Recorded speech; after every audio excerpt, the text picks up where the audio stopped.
and welcome back to the channel of nonsense. Today I've got the unenviable task of telling you what I think is the best value Porsche 911 you can buy. Because if you look at it, base price, 90 grand for an entry-level Carrera like this with basically no options, not even metallic paint. That's your starting price for a 911 these days. However, motoring journalists get so moist around the peripheries about some of the higher end 911s, I wonder if they're actually better overall value in terms of miles per mile. So I'm also going to be comparing this base 911 to the 911 GT3 Touring, because that's a sensible thing to do. Obviously there is the 911 Turbo, but that's 170 grand, and to be honest, that's no use to anyone unless you're drag racing a man from Birmingham. So anyway, let's find out which is best, base 911 or 911 GT3 Touring. It's a question that literally hundreds of people have asked, I promise you.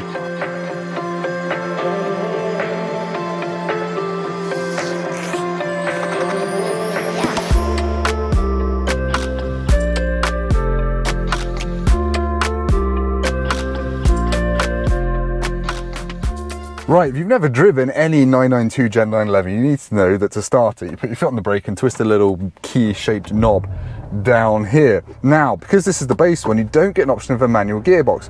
You only get PDK and fans that sadly I'm going to have to turn down, because otherwise you won't be able to hear me, but the flip side of that is I have to sweat at you for a bit. But yeah, 911s instantly feel special, and you do get the sense that Porsche has had, what is it, 50, 60, 70 years to try and perfect this. So we're seeing years and years of continuous development all culminating in this point. So even though this is the base car, it's more special than, say, an entry-level Astra. It kind of goes without saying, really. And from the second you turn a wheel, you've got instant loveliness through your feet, through the weight of the accelerator, through the weight of the brake pedal, through the way the steering moves in your hands. Even though it's electromechanical, it's one of the best steering setups I've ever felt, and it lightens up a bit like it should when you accelerate in any 911. Yeah, feels instantly special.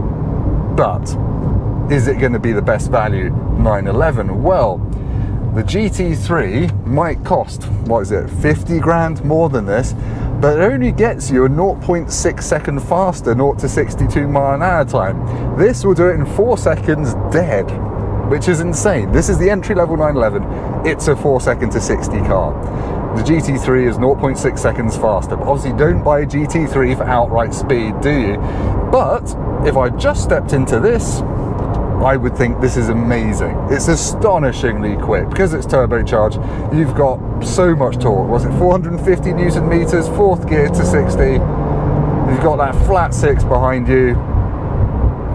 I'm in heaven. I'm in heaven right now. This is just such a well-perfected sports car. And I haven't got loads of options in here. I've got a suspension switch, which makes it a little bit firmer or softer. I've got a sport switch, which drops it down a few gears, sharps up the throttle and all that kind of stuff.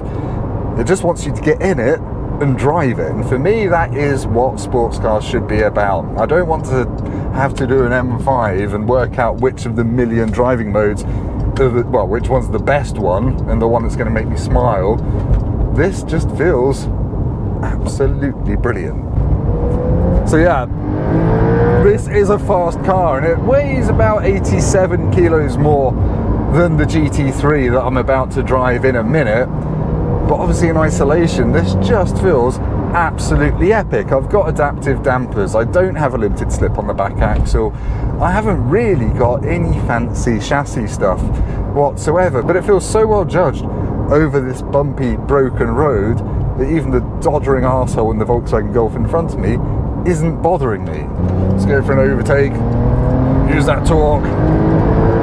My God, it is fast! Who decided that the base 911 should be this fast? I guess that's what really happened when they switched to turbocharging, is that even the entry 911 became a proper rocket ship. And you never worry about traction because you've got the weight over the back end. Yeah. I'm jabbering, I know. This just feels like one of the best sports cars in the world, which you would kind of hope, really, being a 911. But anyway, I'm gonna do magic editing change to be standing in front of a 50 grand more expensive version of this, the 911 GT3 Touring, is it going to feel like that 50 grand is justified, and therefore is it going to be the better value 911? At the moment, I can't imagine anything being better than this, other than perhaps having Pamela Anderson sit on my... Until the GT3 RS was unveiled just in time to make this video pointless, the GT3 was the most hardcore 911 you could buy. The Touring package deletes the shouty rear wing, but it still has 510 horsepower from its naturally aspirated howler of a 4-litre flat 6, and it will get you to 199 miles an hour. But how does an extra £46,000 really make itself felt? Let's find out. Bloody hell, yeah, it's worth it. It's absolutely worth it. The GT3 is on another planet, frankly. It always was, and it still is. From the front end feel to the engine that revs to 9,000 RPM. It's quite fast as well.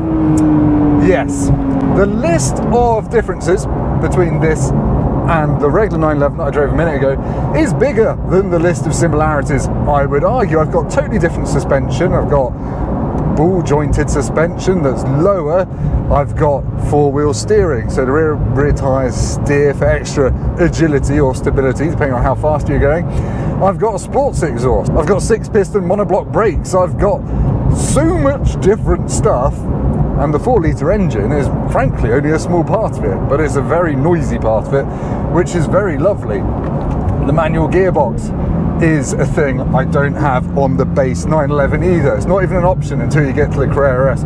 Oh my mother of God. Round that roundabout, it just feels so agile. It feels like a little gecko clawing its way across my ceiling, the way it turned around there. Yeah, yes, this is a very, very silly car, he says, and it's silly as well because I can't really see what's coming. But anyway, let's go. Do you want to hear that noise again? I do.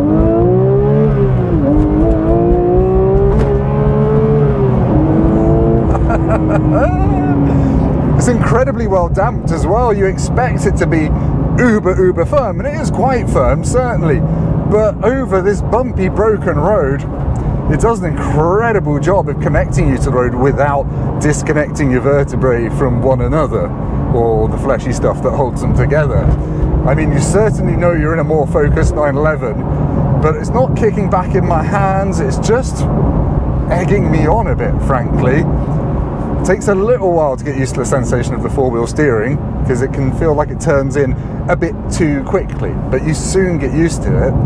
You just have to readjust your brain in terms of responses. The throttle response, blipping your own downshifts is so easy. It's got an auto blip function, but frankly, unless you've got feet made out of gutter, you don't need it. Let's talk about some more practical stuff, because journalists, as much as they love this car, do have a fairly common whinge with it, which is the noise in the cabin. And when you do drive any of the 992 Gen 911s, oh thanks, I'm actually kind of going back up there, if I will fit. Will I fit? Yes, good turning circle, 4-wheel steering.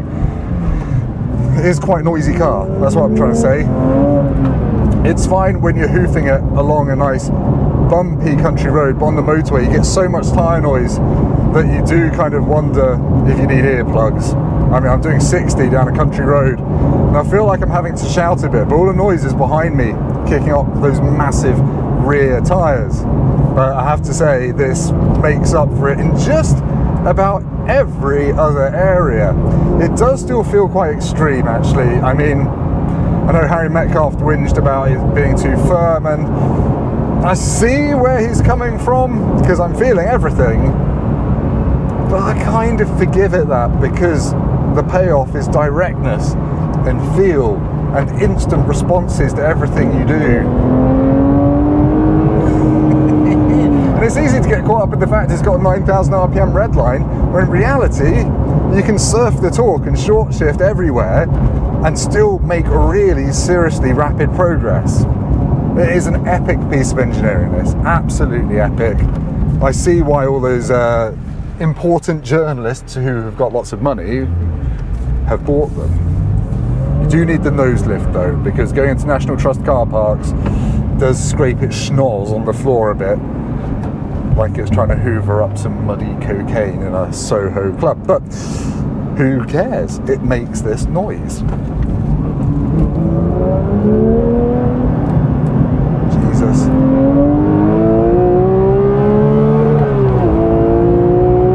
Oh my days. I have to say, every time I drive a GT3 or a GT4, one of Porsche's kind of motorsport engineered cars, I don't mind revving them out. That sounds like a silly thing to say. What I mean is, because they're not turbocharged, you aren't going 130 miles an hour by the time you've revved it out. Even with the famously long gearing that they tend to have, it's worlds away from getting in something like an RS6 or something really heavily turbocharged, and then you're just punching a hole through all the speed limits instantly. You get to enjoy these a little bit more before you're fully illegal. But yeah, I'm slightly mind blown, frankly. This thing is absolutely epic. Doesn't feel as connected as the 991.2 GT3 RS I drove 2 years ago. Not quite as searingly loud. Hasn't got quite the same induction noise, for me at least, from memory. But it's a far more livable thing. Far more livable. And obviously this is a touring, so it doesn't have the big wing on the back. It's not the big wang gang. So in summary, GT3, I can feel every single one of the changes, and I'm a heathen with leathery palms. I haven't got a road tester's buttocks. Does it make the base 911 suddenly feel as if you're wearing 10 condoms? A little bit. A lot of that's to do with the seat and the suspension and the throttle response. But it doesn't make the base 911 feel bad. Is this experience worth 50 grand more? Well, let's go to an outro and find out. So, which is the best value Porsche 911? Is it the base car? Is it the GT3? Fairly predictably, I'm going to say it's the GT3. The base car is special, and there's no such thing as a slow 911 anymore anywhere in the range.